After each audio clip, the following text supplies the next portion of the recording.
Remember playing SimCity? You know, where you'd spend hours building your dream city, zoning districts, and managing traffic. I swear I learned more from that game than all those boring economics classes. I feel you. Who needs textbooks when you've got virtual bulldozers? Exactly. And it turns out AI researchers might be taking notes because we're diving into some groundbreaking research today from Nvidia, and they're basically building AI playgrounds. AI playgrounds. You got it. They're using the power of simulated worlds, think video games, to train AI right inside computers. No more crash test dummies, no more expensive robots. Hold on. So they're teaching AI with video games. That sounds a little too much like letting kids skip school to play Fortnite, hoping they'll become master strategists. That's a great analogy, but there's a method to the madness here. Our guest today will explain how it all works. I'm all ears. Let's hear about these AI playgrounds. Okay, so imagine this. Training AI in environments that look and feel like video games, but with the goal of tackling real-world problems. This isn't science fiction. It's happening right now. And it has massive implications for everything from self-driving cars to, you guessed it, robots. Okay, color me intrigued.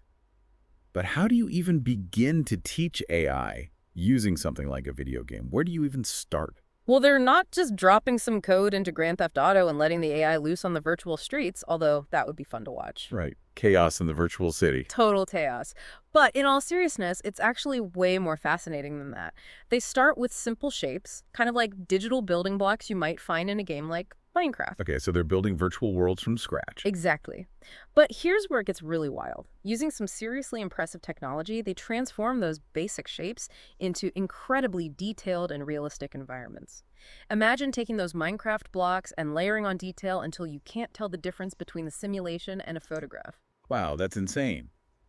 But why go through all that trouble? Why not just use real-world data to train AI? That's the million-dollar question, and the answer is surprisingly simple. Safety, cost, and control. Real-world testing is, well, let's face it, pretty risky. Think about it. You wouldn't want a self-driving car learning on the fly in rush hour traffic, would you? Definitely not. I'd rather not be the guinea pig for that experiment. Exactly. Plus, real-world testing is super expensive and time-consuming. Virtual worlds are like the ultimate test track, where AI can make mistakes without any real-world consequences. So it's like a giant safety net for AI. Exactly. And because these simulations are entirely digital, researchers have complete control over every aspect of the environment. They can change the weather, the traffic, even the laws of physics with a few keystrokes. That makes a lot of sense. But you said they're using these simulations to train self-driving cars. How does that even work? Okay, so picture this. They have these virtual cities, right?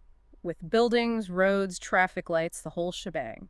Then they create these incredibly detailed models of cars down to the physics of the tires on the road. Wait, so they're simulating everything. Everything. And that level of detail is absolutely crucial. We're talking about simulations so realistic that self-driving car AI can practice navigating complex situations, like merging onto a busy highway or reacting to a pedestrian crossing the street, all within the safety of this virtual world. So they're essentially giving AI drivers ed, but in a video game world. Exactly. But it goes beyond just driving. They can test different driving algorithms, see how the AI reacts to unexpected events, and even experiment with new traffic flow patterns. Wow, that's incredible. It's like they've created a whole digital proving ground for AI. That's a perfect way to put it.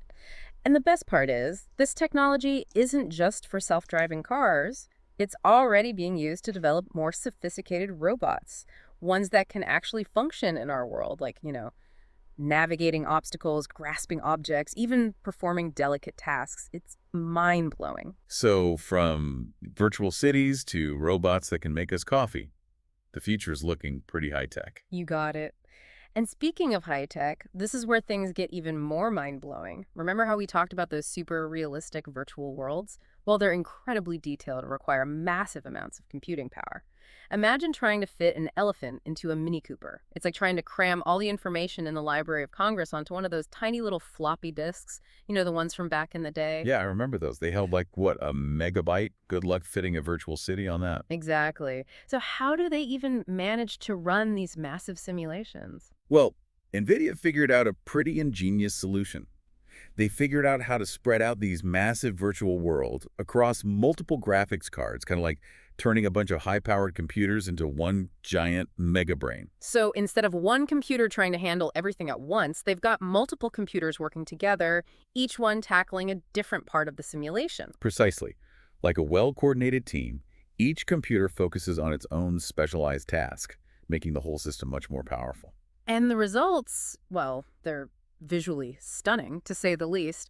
They've achieved this crazy level of detail in these simulations, almost like looking at a photograph. Yeah, the realism is unbelievable. It's like watching a high-definition video of a real city, but it's all happening inside a computer. And they achieve this using how many graphics cards? Eight graphics cards all working together. Makes you wonder if we'll all be walking around with computers strapped to our backs soon, trying to power our own personal virtual worlds. Huh. Right. Maybe that's how we'll all experience the metaverse. But in all seriousness, it's not just about the visual fidelity, is it? It's about what they can do with those simulations. Absolutely. All that distributed computing power opens up a whole new world of possibilities for something they call super resolution physics simulations. Okay, so you lost me again. Super resolution. For physics, what does that even mean? Think about how realistic video games have become compared to, say, a decade ago. Mm. Everything looks more lifelike, right? Well, they're doing the same thing here, but with the laws of physics. So instead of just making things look real, they're making them behave realistically too. Exactly. They can simulate incredibly complex physical phenomena with incredible accuracy. We're talking about things like how fabric drapes over furniture or how water splashes in a swimming pool. That's wild. It's like they're teaching computers to speak the language of physics, not just memorize a few basic phrases. That's a great way to put it. And the more fluently they can speak that language, the better they can predict how things will behave in the real world, which is incredibly valuable for training AI. Okay, so I've got these incredibly realistic virtual worlds and all this computing power to simulate physics with insane accuracy. Where does it go from here? What are they doing with all of this? Well, that's where things get even more interesting. Because Nvidia didn't stop at just building these virtual worlds and giving them superpowered physics engines. Hmm. They wanted to take things even further. Oh, I see where you're going with this. They released that free AI model, NVM, right? The one everyone's been buzzing about. You got it. That's Yeah. exactly what I'm talking about. Yeah. NVM has been making waves in the AI community, and for good reason. It's challenging some of the biggest names out there, like ChatGPT. Yeah, I've heard some people even say it's better than ChatGPT in some ways.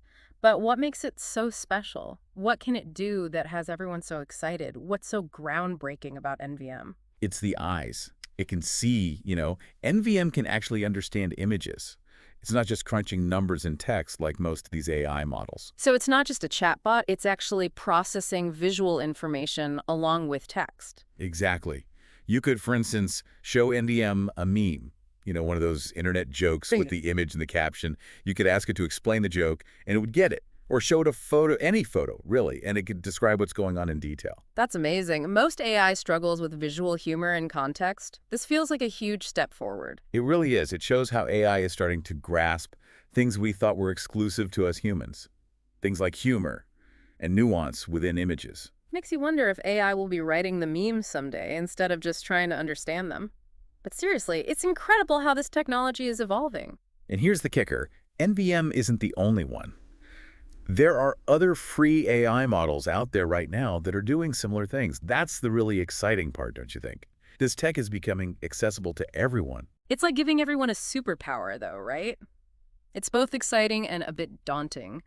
What kind of implications do you think this has? It's a double-edged sword, for sure. On one hand, it's democratizing access to incredibly powerful tools. Imagine anyone, anywhere, being able to create realistic 3D models just by describing them, or generating photorealistic images from a simple sketch. It does feel like we're stepping into the future, doesn't it? Like those sci-fi movies where anything is possible. Right. But of course, there's the other side of the coin. The potential for misuse. Exactly. Like any powerful technology, it comes down to using it responsibly and ethically. That's a discussion we need to be having now, not later, as this tech continues to evolve. Absolutely. Well, we've covered a lot of ground today, haven't we? AI training, simulated worlds, NVM, and its rivals. What would you say is the biggest takeaway for our listeners today? We're at a turning point. The combination of these realistic virtual worlds and AI models that can see and understand, it's mind-blowing. The possibilities are practically endless. It's an exciting time to be involved in this field, that's for sure. I completely agree. And for our listeners, this is just the tip of the iceberg. Keep your eyes open because the future of AI is unfolding right before our eyes. And who knows? Maybe someday soon we'll be sharing a virtual laugh with an AI over its latest meme creation.